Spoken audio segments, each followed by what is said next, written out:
इस वीडियो में हम लोग बिहार बोर्ड 12th परीक्षा हिंदी के 5 most VVI previous year subjective question को देखेंगे जो 101% लड़ेगा। ठीक है, इस वीडियो में हम लोग जितना क्वेश्चन देखने वाले हैं बिल्कुल एकदम आसान भाषा में देखेंगे, जो देखने से ही आपको याद हो जाएगा, रटने की कोई ज़रूरत नहीं पड़ेगी। ठीक है, तो चलिए क्वेश्चन को स्टार्ट करते हैं। सबसे पहले हम लोग देख लेते हैं कि वो 5 क्वेश्चन कौन कौन से हैं जो मोस्ट वीवीआई।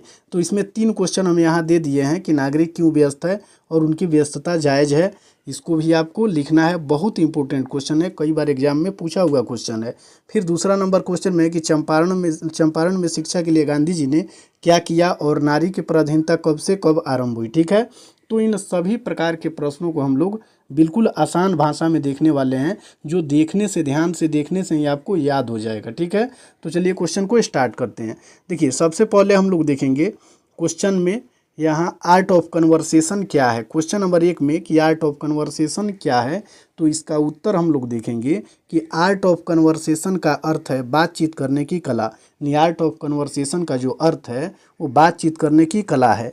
यह एक ऐसी कौशल है जिसमें व्यक्ति प्रभावी ढंग से और अर्थपूर्ण ढंग से संवाद करता है। इसमें न केवल शब्दों का आदान प्रदान शामिल है बल्कि सुनने, समझने और प्रतिक्रिया देने की क्षमता भी होती है।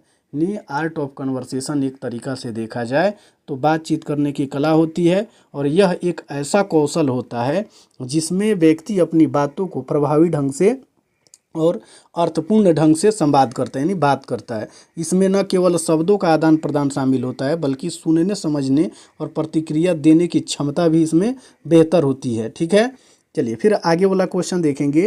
क्वेश्चन नंबर 2 में दिया हुआ है कि चंपारण में शिक्षा की व्यवस्था के लिए गांधी जी ने क्या किया।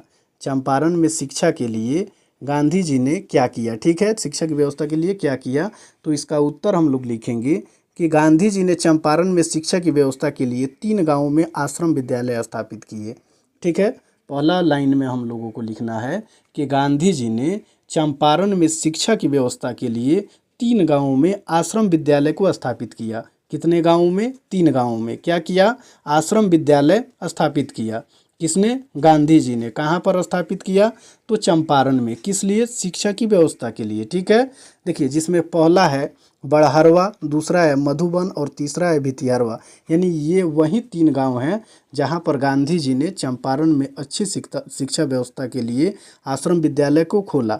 जो कौन कौन था? बड़हरवा, मधुबन और भितिहरवा। सर्वांगीण विकास का माध्यम माना और बच्चों में नैतिक मूल्यों का विकास पर जोर दिया। ठीक है, गांधी जी का मानना था कि शिक्षा केवल साक्षरता नहीं है बल्कि बच्चों का चरित्र निर्माण और सामाजिक विकास भी है।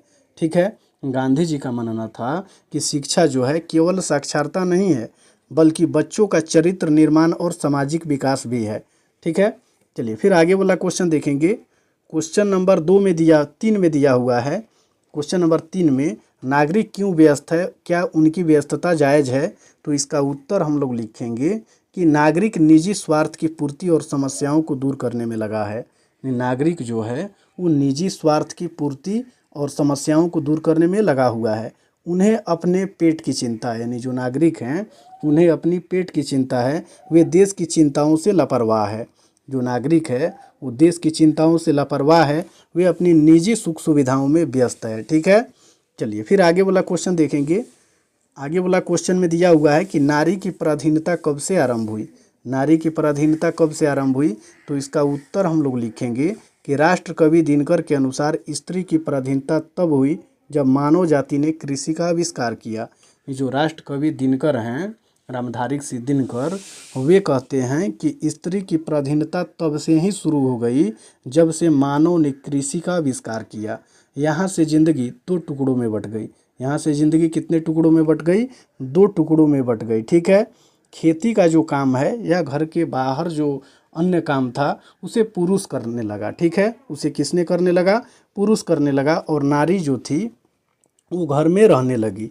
ठीक है, घर का जीवन सीमित और बाहर का जीवन विस्तृत होते चलते हैं। यदि क्वेश्चन अच्छा लगा हो और बिल्कुल समझ में आ गया हो तो लाइक ज़रूर कीजिए और चैनल को सब्सक्राइब करके अपने दोस्तों को भी शेयर ज़रूर कीजिए। ठीक है।